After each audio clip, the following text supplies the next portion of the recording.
Hi Quilty friends. This is an exciting day. We actually get to put the quilt together. You should have made 4 snowman faces, and they should have eyes and noses by now, and 5 9-patch blocks. So now we need to put them together. Okay, the only thing I'm going to tell you about arranging them is I did not want 2 to be together like this, so all you need to do is play with your 9 patches. Lay your 4 blocks out, your 4 snowman faces out, and then play with your 9 patches until you have it so that they don't match, so that everything is nice and scrappy looking, okay? But you've got lots of leeway. You can move these all around all you want to. All right, what you're gonna do is you're gonna get them all laid out. And once you have them laid out the way you want to, you're gonna sew these 3 together, these 3 together, and these 3 together, just like you did when you made your 9-patch. Okay, about the seams. First of all, you want to be sure that these seams stay toward the dark side. All right, these seams stay toward the dark side. All right, the next thing you might notice is pretty much this is supposed to match up seam to seam, but don't get yourself all worked up if it doesn't. If you look really carefully, mine right here is a little bit off, but I'm sure you didn't notice until I pointed it out to you. So don't worry about that. Just make sure that these seams stay pressed towards the dark side as you sew these together. Okay?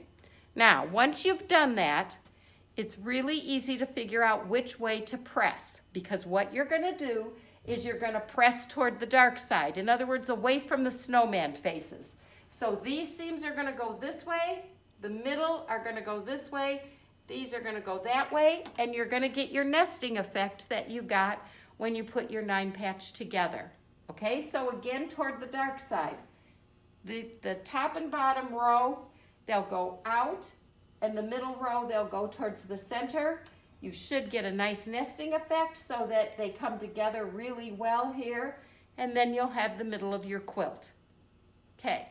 Last step is to add the borders.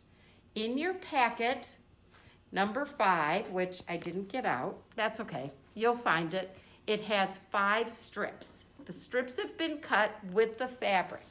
All right, some of you will have this fabric, some of you will have this fabric. It will match. If you have this, you have enough for both the pillows and the quilt top. If you have this, you have enough to do both as well. Okay, now, you have 5 strips in that packet. You're going to sew 1 strip across the top, 1 strip across the bottom. Again, be sure you keep your 1/4-inch seams correct and your raw edges together. And when I sew borders on, I never start with them exactly matched up. In other words, I don't start with this. I leave a little bit of border here and a little bit of border hanging off here so that when I'm done, I can press my seams and then I can trim them off so that I know I won't get a wavy border. Okay? Then, for the 2 sides, you're going to have to put a seam in it. So you have 3 strips left, cut 1 of them in half, sew the half to each of the whole ones, and then you're going to put the border on. You'll have plenty again to leave a little extra at the top and bottom for trimming. Okay? At that point, you're ready to quilt. Okay, the options are endless. You can do it on your own machine-free motion or with a walking foot, or you can bring it to us at Bee Quilting and we can put pretty snowflakes or whatever you like on it like this. Because if you bought the both kits for the top and the back, you get a 20% discount, so it won't be nearly as expensive as you might think. All right, so good luck. We'd love to see your finished product, whether we're going to quilt it for you or not.